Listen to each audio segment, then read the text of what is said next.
ఒరేయ్, ఈ దెబ్బతో మా ఆఫీస్లో మా పరపతి బాగా పెరిగిపోయిందిరా. ప్యూన్ దగ్గర నుంచి కమిషనర్ దాకా ప్రతి ఒక్కడు నమస్కారాల మీద నమస్కారాలే. ఆ ఆఫీస్లో పనుండి బట్టి గాని నీ లైవ్ యాక్షన్ మిస్ అయ్యేవాళ్ళం కాదురా. ఈసారి ఎవరినైనా 4 పీకినప్పుడు మాకు కబురు పెట్టరా, చూడాలి. ఛే, ఎక్కడైనా కొడుకు గొడవ పెట్టుకొస్తే పేరెంట్స్ మందులేస్తారు, మీరేమో మందులేస్తున్నారు. అసలు మీరు పేరెంట్స్ అయినా? నువ్వు అసలు మా కూతురువేనా? ఈ రోజుల్లో వీళ్ళలాంటి వాడు ఇంటికి ఒకటి ఉంటే గానీ పనులు జరగవు. జరగవు అంటే వీణ్ణకు రౌడీలా తయారు చేస్తారా? ఇది ఇంతటితో ఆగదు కదా. ఆ దెబ్బలుతున్నాడు గమనుంటాడా? రేపు ఇంకొంతమంది రౌడీలు వేసుకొస్తాడు. వేసుకొస్తే వీడు 4 నేసుకుని వెళ్తాడు. చాలకపోతే మేము తలో కర్ర పట్టుకుని జాయిన్ అవుతాం. దేవుడా, వీళ్ళ నువ్వే కాపాడాలి. ఏయ్, నీలాగా ప్రతిదీ మేము దేవుడి మీద భారం వేసేయం. మాకు చేతనైంది మేము చేస్తాం. నానా, ఈ బీసీ నాటి దాంతో ఉంటే మనం కూడా పురాణ కాలంకి వెళ్ళిపోతాం. అర్జెంటుగా దీనికి శాలిటీ చూసి బయటికి పంపించండి. ఈ ఫాస్ట్ జనరేషన్లో మనం ముందుకు పోదాం. ఒరేయ్, చిన్నాడువైన ఈ తండ్రి బాధ్యతను మా బాగా గుర్చేసావురా. ఎలాగో దీనికి ఫైనల్ ఎగ్జామినేషన్స్ కూడా అయిపోయినాయి కదా, ఓ మంచి సంబంధం చూసి చేసేస్తే సరి. అవునవును. అరే సిగ్గుపడుతుంది. అరే మీనాక్షి పెళ్లి కూతురాయనే, మా మీనాక్షి పెళ్లి కూతురాయనే. పి పి పి డుమ్ డుమ్ డుమ్ పి పి పి డుమ్ డుమ్ డుమ్ పి పి పి డుమ్ డుమ్ డుమ్. ఆగండి. ఏంటి అంతలా వచ్చావు? కాంపతీస్ ట్విస్ట్ ఏమేవో కదా. ఆ చేసేదేదో తొందరగా చేసేయండి, వీడి గొడవ తప్పుతుంది. అది గ్రీన్ సిగ్నల్ ఇచ్చేసింది. వెంటనే ఏదైనా మ్యారేజ్ బ్యూరోని కాంటాక్ట్ చేస్తే బెటర్ కదా. ఇలాంటి బ్యూరోల్ని ఇంటర్నెట్ని నమ్ముకోవడం అంత మంచిది కాదు. ఏదైనా మనాళ్ళలోనే దగ్గర సంబంధం చూస్తే మంచిది. ఇలాంటి మంచి చెడ్డలు చూడటానికి మా అక్కయ్య ఉంటే ఎంత బాగుండేది. ఏ పోయిందా? ఏంట్రా మాటలు? లేకపోతే ఏంటి నాన్న, ఈ మధ్య మీ అక్క ఉత్తరం ముక్కన రాసావా? కనీసం ఆవిడ ఎలా ఉందో కనుక్కున్నావా? లేదురా, ఆ మధ్యన వాళ్ళ ఊర్లో కరువు వచ్చిందన్నట్టుగా గుర్తు. ఆ ముక్క కనీసం తనైనా రాసింది కాదు. అవును కమలా, అక్కయ్య దగ్గర నుంచి ఆకృతం ఎప్పుడొచ్చింది? దానిలో కొత్త అడ్రస్ ఉందేమో చూడు.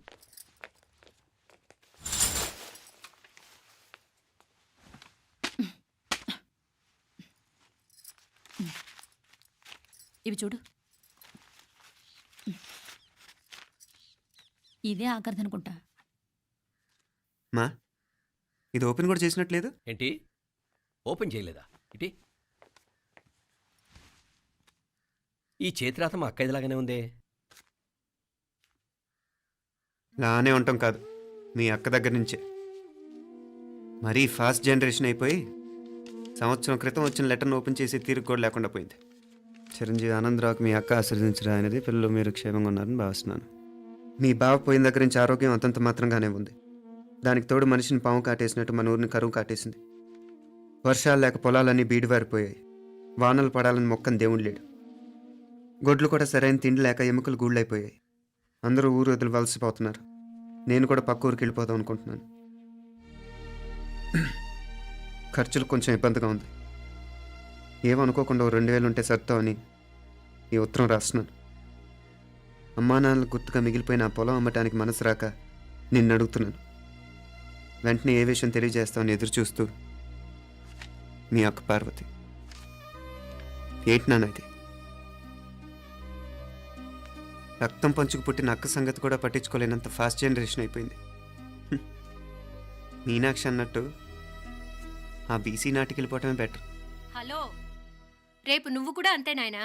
ఇప్పుడేమో పీపీపీ అని తోకలా తిరుగుతున్నావే, రేపు ఆ డుండుండుం కాస్త అయిపోతే నేను కూడా కనపడ్ను. ఎప్పుడు నీ పెళ్ళం, నీ పిల్లలు, నీ ఆస్తులు, నీ గొడవలు. ఆపుతావా నానా? దీని ముక్కుకు తాడేయాలంటే మీ అక్కంటే మంచి సంబంధాలు చూస్తాను కదా. ఎక్కడున్నా తను నేను తీసుకొస్తాను. తన్ని తీసుకొస్తావా? తన్ని తీసుకొస్తాను.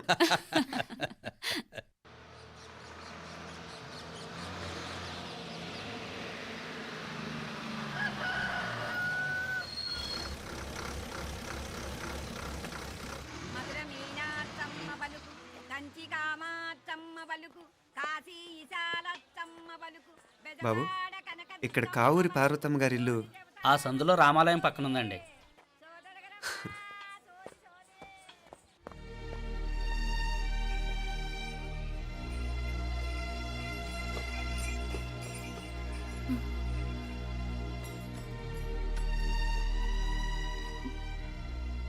తమ్ముడు?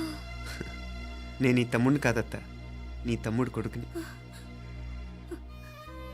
అదేలేరా, నిన్ను చూస్తే మా తమ్ముడు తలొప్పుకొచ్చాడు. ఇక మీదట ఇలా గుర్తొచ్చినప్పుడే తలుచుకోవటం కాదు. ఇక నువ్వు నీ తమ్ముడి దగ్గరే ఉంది కానీ బయలుదేరు. ఏరా గుర్తొచ్చినప్పుడు మాత్రమే తలుచుకునేది నేనా మీ నాన్నరా? బాధే అత్త, నీ తమ్ముడు కూడా చాలా బాధపడుతున్నాడు. ఆ గవర్నమెంట్ ఉద్యోగం సంగతి నీకు తెలీదు. బండి చాకరీ అనుకో. ఇక నీ తమ్ముడు లాంటి సిన్సియర్ ఆఫీసర్ అనుకో. ఇల్లంతా పనులు. దానికి మీ మరదలు కూడా తోడైంది. ఇద్దరు బిజీ బిజీ. చదువులతో మేం బిజీ. మా ఇల్లంతా బిజీ బిజీ. ఇక మా ఊరు సంగతి అయితే మొత్తం గజిబిజీ. ఎవరెంత బిజీ అయినా తోబుట్టుల మధ్యన బిజీ అనే మాట రాకూడదని నేను వచ్చాను. నా మంచి అత్తేవి కదూ. మనసులో ఏం పెట్టుకోకుండా బయలుదేరు.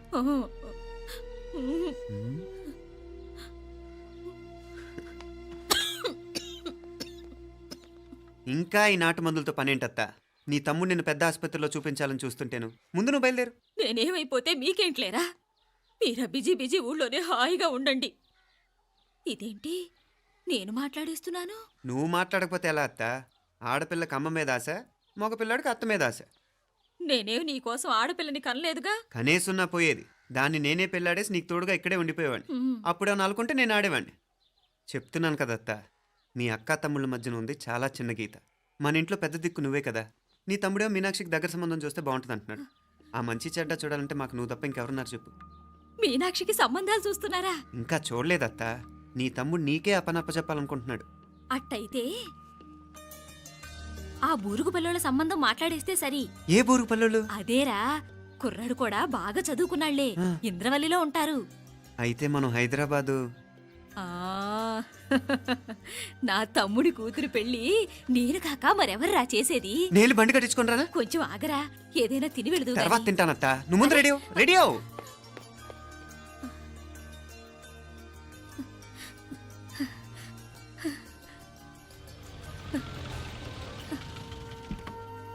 అత్త ముందు నువ్వు పద. సామాన్ నేను తీసుకొస్తాను కదా. ఇక్కడ సర్దుబాట్లు ఉంటే తర్వాత నాన్న వచ్చేస్తారు. సరేనా? బయలుదేరు. వస్తానమ్మా. వెళ్ళరామ్మా. సావిత్రమ్మా వస్తానమ్మా. మంచిదమ్మా. రాఘవయ్య గారు వస్తాను. పెళ్లికి మీరంతా తప్పకుండా రావాలి. వస్తారు.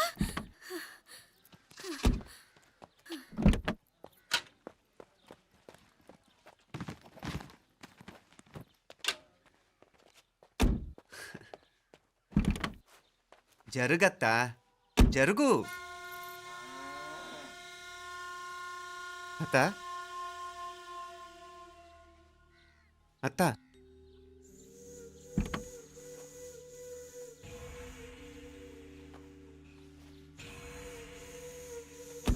ఏమైంది పార్వతమ్మా?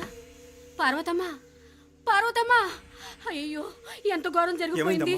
ఏమైంది? ఉన్నట్టుండి ఒరే పడిపోయింది. రాములు, ఏమైందమ్మా? వీరయ్య! అరే కొండయ్య, పార్వతం చచ్చిపోయిందిరా. అయ్యో ఎంత పని జరిగింది? ఇన్ని రోజులు తమ్ముడు తమ్ముడు అని కలవరించింది. ఆ తమ్ముడు రమ్మని పిలిచినప్పుడే ఆ దేవుడు కూడా పిలుపునిచ్చాడు. పాపం.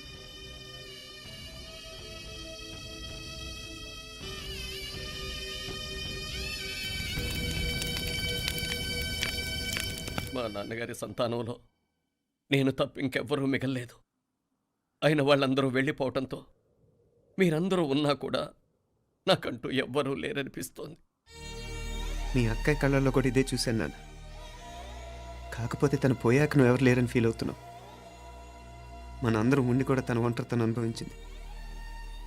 పోయేటప్పుడు కన్నీళ్ళు కార్చడానికి నానే వాళ్ళు ఎవరు లేకపోవటం చాలా దురదృష్టం నాన్న. పగాడికి కూడా ఈ పరిస్థితి రాకూడదు. తెలుసో తెలియకో నాన్న చాలా తప్పు చేశాడనిపించింది. ఎంత మెకానికల్ లైఫ్లో పడిపోయినా తోబొట్టులు నిర్లక్ష్యం చేసుకొని పోగొట్టుకోవడం మహాపాపం. కళ్ళు తెరుచుకొని చూస్తున్నట్టుగానే పోయిన అత్తయ్య చివరి చూపు ఈ విషయాన్ని శాశ్వతంగా నా గుర్తుండిపోయేలా చేసింది.